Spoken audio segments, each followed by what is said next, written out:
Segunda parte da reportagem especial sobre os 4 anos da tragédia da Samarco e Mariana, que deixou 19 mortos, tem gente desaparecida ainda e um monte de desabrigados. Você vai ver a contradição em que vivem as vítimas. É o seguinte, é que desde quando a barragem se rompeu, a cidade deixou de arrecadar 240 milhões de reais em impostos. Agora a mineradora ganhou o direito de voltar a operar a mina e os moradores ficaram entre o medo da volta das atividades e a necessidade de geração de emprego e renda para a população. Mas, mesmo assim, o que aconteceu lá não pode ser esquecido e tem que ser cobrado. E nós vamos cobrar aqui também. Balança aí, vamos ver. Os casarões centenários e as ruas de pedra do centro histórico de Mariana nada lembram a tristeza de 4 anos atrás. Além de belas, as montanhas que cercam o município são como uma proteção para as novas gerações que brincam na praça.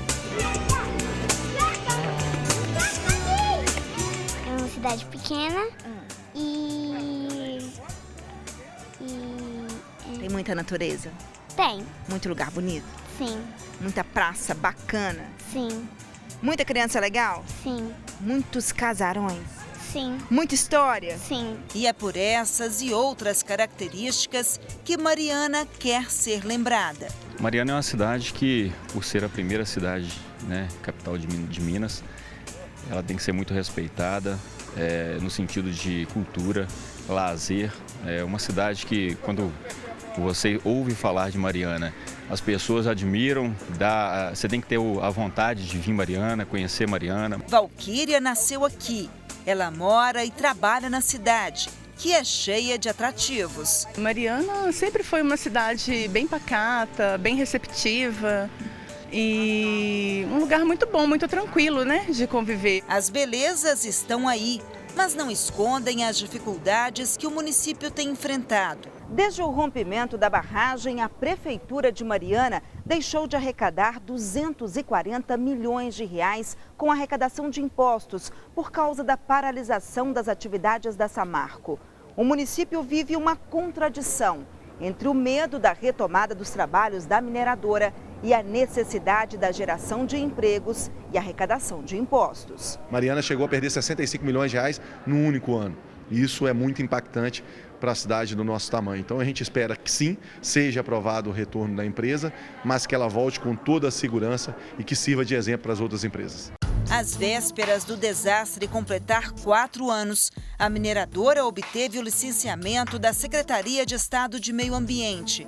Para o promotor que acompanha o caso, uma decisão inadequada para o momento. Diante do cenário que estamos vivenciando, em que a Samarco, a Vale e a BHP e a fundação por eles constituída não cumpriu nem 10% da reparação dos danos, obviamente é um momento inadequado.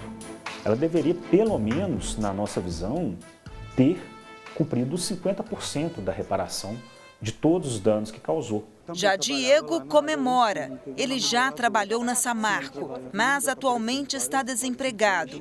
Segundo ele, o mercado já começa a se movimentar e as chances de conseguir um emprego estão maiores. Já está tendo oportunidades, empresas chegando aqui, sabe? Você já está vendo assim que eles estão procurando já e antes não tinha. O plano da Samarco é retomar as atividades em 2020, com cerca de 30% da capacidade de produção. A mineradora vai voltar a operar usando novas tecnologias para o empilhamento de rejeitos a seco, enquanto o planejamento de retomada das atividades caminha a todo vapor. Os trabalhos no novo distrito de Bento Rodrigues não parecem seguir o mesmo ritmo. As obras de infraestrutura tiveram início em agosto do ano passado, mas somente há 4 meses as casas começaram a ser erguidas, segundo a Fundação Renova.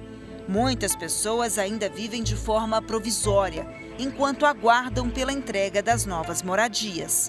O Poder Judiciário decidiu, e foi publicada a decisão em 1º de março de 2019, e fixou como data limite para entregar a casa para as pessoas 27 de agosto de 2020, sob pena de R$1 milhão por dia de atraso. Mas as empresas estão recorrendo e elas querem adiar esse prazo. Nós estamos falando aí de cerca de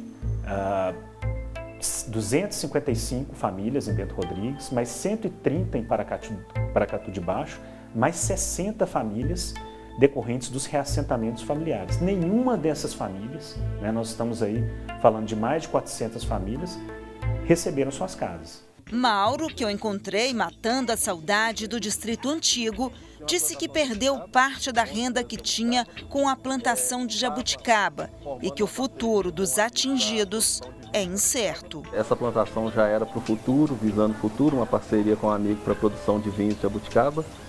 E essa plantação simplesmente se foi e não há perspectiva de reposição por parte da empresa. Esta é a casa onde Priscila mora temporariamente. O imóvel fica na Vila Samarco. Ele é bom, espaçoso, mas não é dela. A gente fica aqui, igual eu arrumo, eu cuido dela, mas eu sei que não é minha, sabe? Eu tô cuidando de uma coisa dos outros. Você queria estar onde agora? Na minha. Por mais simples, né? Ela era menor que essa, na verdade, mas era minha.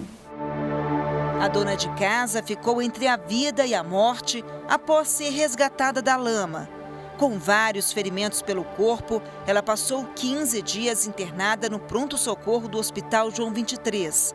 As lembranças daquele 5 de novembro, dia que ela comemorava 28 anos de idade, jamais serão esquecidas.